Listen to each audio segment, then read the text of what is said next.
Mr. President, we exercise our right of reply to one more attempt by the leader of Pakistan to tarnish the image of this august forum by bringing in matters internal to my country and going so far as to spew falsehoods on the world stage.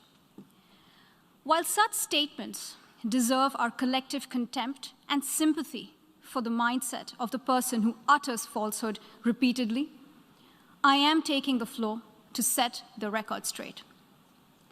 Regrettably, this is not the first time the leader of Pakistan has misused platforms provided by the UN to propagate false and malicious propaganda against my country, and seeking in vain to divert the world's attention from the sad state of his country, where terrorists enjoy free pass while the lives of ordinary people, especially those belonging to the minority communities, are turned upside down.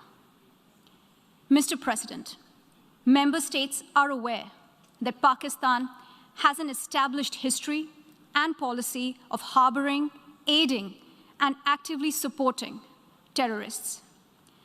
This is a country which has been globally recognized as one openly supporting, training, financing, and arming terrorists as a matter of state policy. It holds the ignoble record of hosting the largest number of terrorists proscribed by the UN Security Council. Mr. President, we marked the solemn occasion of the 20th anniversary of the 9/11 terror attacks just a few days back. The world has not forgotten that the mastermind behind that dastardly event, Osama bin Laden, got shelter in Pakistan. Pakistan leadership continues to glorify him as a martyr. Regrettably, even today, we heard the leader of Pakistan trying to justify acts of terror. Such defense of terrorism is unacceptable in the modern world. We keep hearing that Pakistan is a victim of terrorism. This is the country which is an arsonist disguising itself as a firefighter. Pakistan nurtures terrorists in their backyard in the hope that they will only harm their neighbors. Our region, in fact, the entire world, has suffered because of their policies. On the other hand, they are trying to cover up sectarian violence in their country as acts of terror. Mr. President, this is also the country that still holds the despicable record in our region of having executed a religious and cultural genocide against the people of what is now Bangladesh. As we mark the 50th anniversary this year of that horrid event in history, there is not even an acknowledgement, much less accountability. Today, the minorities of Pakistan, the Sikhs, the Hindus, the Christians, live in constant fear and state-sponsored suppression of their rights.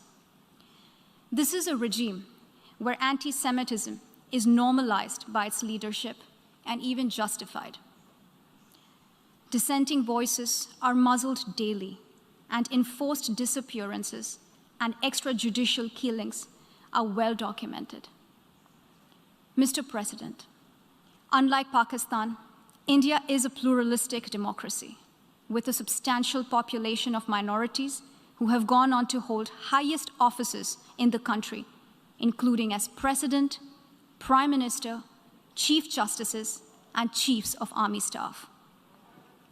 India is also a country with a free media and an independent judiciary that keeps a watch and protects our Constitution. Pluralism is a concept which is very difficult to understand for Pakistan, which constitutionally prohibits its minorities from aspiring for high offices of the state. The least they could do is introspect before exposing themselves to ridicule on the world stage.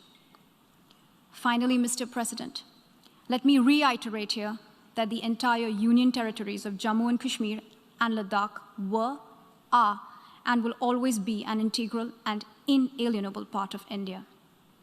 This includes the areas that are under the illegal occupation of Pakistan. We call upon Pakistan to immediately vacate all areas under its illegal occupation. Mr. President, allow me to be categorical about India's position. We desire normal relations with all our neighbors, including Pakistan. However, it is for Pakistan to work sincerely towards creating a conducive atmosphere, including by taking credible, verifiable, and irreversible actions to not allow any territory under its control to be used for cross-border terrorism against India in any manner. I thank you, Mr. President.